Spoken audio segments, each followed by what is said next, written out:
Hello, my friends, and welcome back to PlayStation Live from E3. It's been a good day so far. I'm joined by Meredith once again. Thank you. And I am joined by Darren from Epic Games. Hello, sir. Hey, thanks for having me out here. It's our pleasure. Welcome to the program, and welcome to Fortnite, because we are talking about a game I'm amped about. We just spoke downstairs, and basically Fortnite was like designed for me. This is what I always say, it's one of my dream games. It combines a lot of different genres in a lot of interesting ways. So tell me a little bit about how that kind of perfect storm came to be. Yeah, so we call Fortnite our cooperative action building game where you craft, scavenge, and ultimately build giant forts, all to defend them against hordes of creatures, and you get to do it in a giant procedurally generated world. It's like every word in there is like, it's like custom built. Science Tailored. list. Darren is like measuring my sleeves. He's like, this looks like the right kind of game. And you know what? It's been, you guys have been developing it for a while, and you guys have probably learned some lessons along the way. What evolved it and brought it to where it is today? Let's see. I think the biggest thing that's changed through participation with our community is we used to have world ownership be held by a single player. So that would be if you spent 20 hours in a world and then I came and visited you, I would lose all my stuff. And everyone's like, Minecraft works that way. There's actually a lot of games that actually have that world ownership. But man, every time we're like, we want to make co-op, and so like it was kind of a little bit rough when you would join stuff and you lose all your equipment, all the stuff that you had earned. So we went back to the drawing board a little bit, and now the world's like, we host all the worlds, so therefore you can bring your stuff to any person's game. And I would say that's a big transformation from the old days of one of the things we learned is like, people don't like losing stuff. They want to bring their stuff everywhere. I know it sounds obvious. People don't like losing it sounds stuff. obvious, but initially that wasn't how the game worked. That's what game design is all about, though, man, right? It's like finding what works and what doesn't. Yeah. And you guys have this amazing loot system, which I want to talk about. I want to talk about the fort building. But really at the core, it's about repelling these huge waves of monsters, right? Yep. Can you tell people a little bit about how that's designed, like what the moment-to-moment is like for action? Yeah, so the moment-to-moment, you start by gathering all your materials. You've got to get crafting ingredients to build your guns, get your ammunition ready, and then have enough resources to build your forts. And we have a huge array of different mission types, everything from rescuing people, which focuses more about like exploration, or we have build missions where it focuses around actually building, makes sense, right? And then we have missions like our Fight the Storm, which is an amalgam of all of those, where you've got to gather resources, build a base, and then you throw a switch, and that summons the storm, and that's where all the creatures come from. And those creatures try to come and destroy it, and the players have to hold the line. And the creatures are crazy. There's artillery, propane tank huts. They carry little propane tanks, and they try to get close to your base. You've got to destroy them beforehand. So yeah, and it's like, and so we dump all these tools in the hands of the player. We let them play the way they want and basically solve the mission. So unlike in previous versions, this is a little less defensive, and you're actually now going a little more offensive.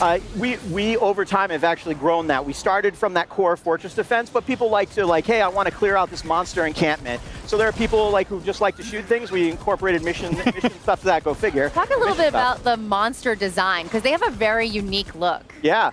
Yeah, we went through a couple of iterations of that, and we started out with a very grim and gritty concept many years back, and it was like they were awesome and amazing, at least to my eye. But some of the artists were like, no, we really want to push ourselves out of this box and do stylization, and then that's where this came to be. And the creature design now is a bit more fun, vibrant.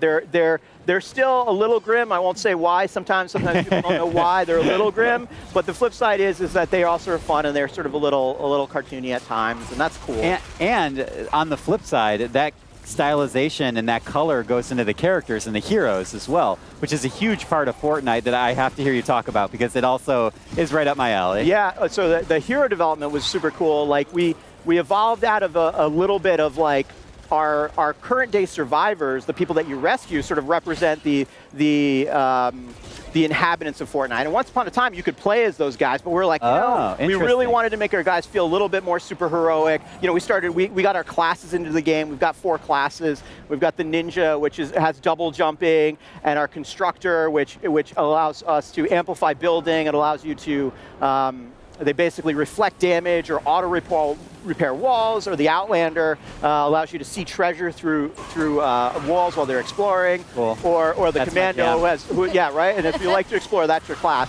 and then our soldier, which is sort of the run and gun class for the people that like to shoot things, throw grenades.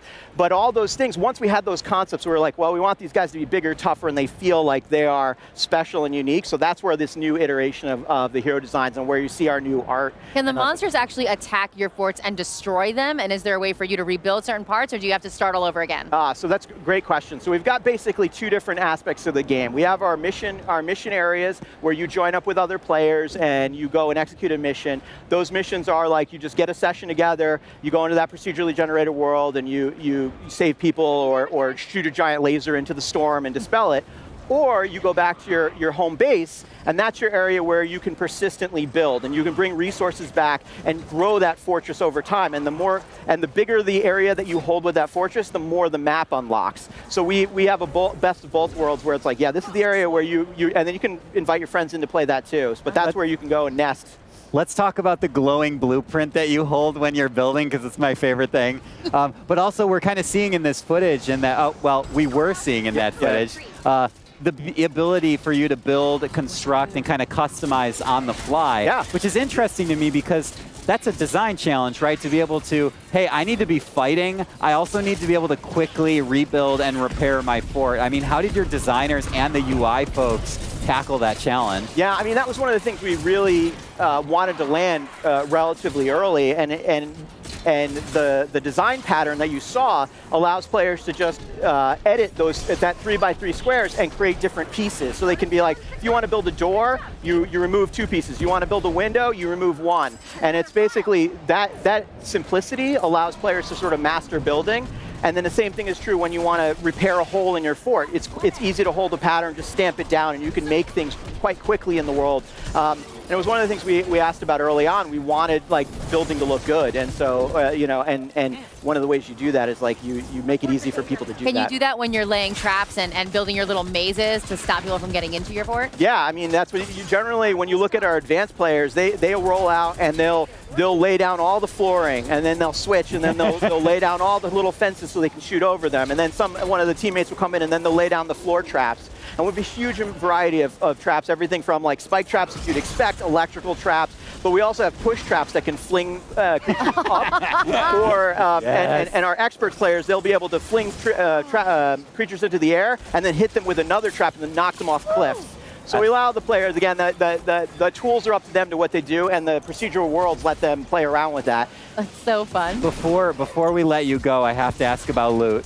I mean, tell me about that sweet, sweet loot, because you guys really emphasized that in the big trailer that came out recently. I got to know. Yeah, so we have a loot system. It's pretty deep. It's RPG. It's for those people that are like the Diablo style of rarity, from common to legendary. That's the kind we have, and you are able to earn schematics. And those schematics are the plans that you are able to build in the world. And so you can level them up, and they have different rarity, and then basically you carry those with you throughout the game. And one of the cool things, at least we think so, for co-op, allows you to craft those guns, and then you can give them to other players. So if you have a huge library of schematics and your buddy is over there and he's like, I'm just starting, it's like, it's okay, you can give them a cool gun and they can run around and shoot it. We wanted to incorporate that level of cooperative into the game. Everything that I want. And I think you guys made some announcements today about a couple little PlayStation goodies. Maybe you could, if you don't mind going into it. Yeah, that's right.